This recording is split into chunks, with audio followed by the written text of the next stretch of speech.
लोक जनशक्ति पार्टी के अध्यक्ष और केंद्र सरकार में मंत्री चिराग पासवान ने सोमवार को संघ लोक सेवा आयोग यानी यूपीएससी में लेटरल एंट्री को पूरी तरह से गलत बताया और कहा कि वो इस मुद्दे को सरकार के समक्ष उठाने की योजना बना रहे हैं।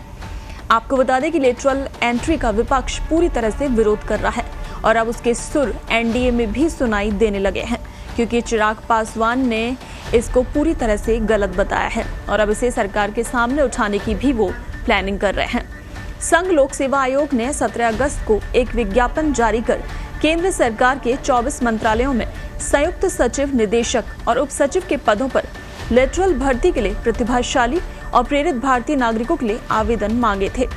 नौकरशाही में 45 पदों पर लेटरल एंट्री की आलोचना करने वाले पासवान पहले एनडीए सहयोगी हैं।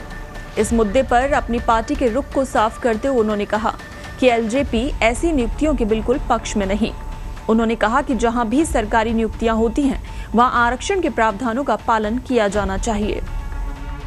उन्होंने आगे कहा कि जिस तरह से ये मामला प्रकाश में आया है वो उनके लिए चिंता का विषय है, क्योंकि उनकी पार्टी सरकार का हिस्सा है और इन मुद्दों को सामने लाने के लिए उनके पास मंच है। हाजीपुर से सांसद चिराग पासवान ने कहा कि ऐसी नियुक्तियों पर मेरी पार्टी का रुख बिल्कुल स्पष्ट है। जहां भी सरकारी नियुक्तियां होती हैं वहां आरक्षण के प्रावधानों का पालन होना चाहिए और अपनी पार्टी की ओर से बोलते हुए हम इसके बिल्कुल पक्ष में नहीं है।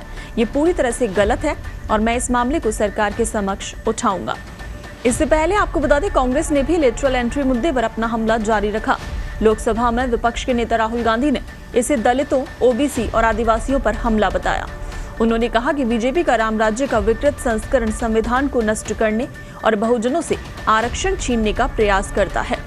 वहीं सूत्रों ने बताया कि लेटरल एंट्री की अवधारणा पहली बार कांग्रेस के नेतृत्व वाली यूपीए सरकार के दौरान पेश की गई थी और 2005 में इसकी ओर से स्थापित दूसरे प्रशासनिक सुधार आयोग ने इसका जोरदार समर्थन किया था।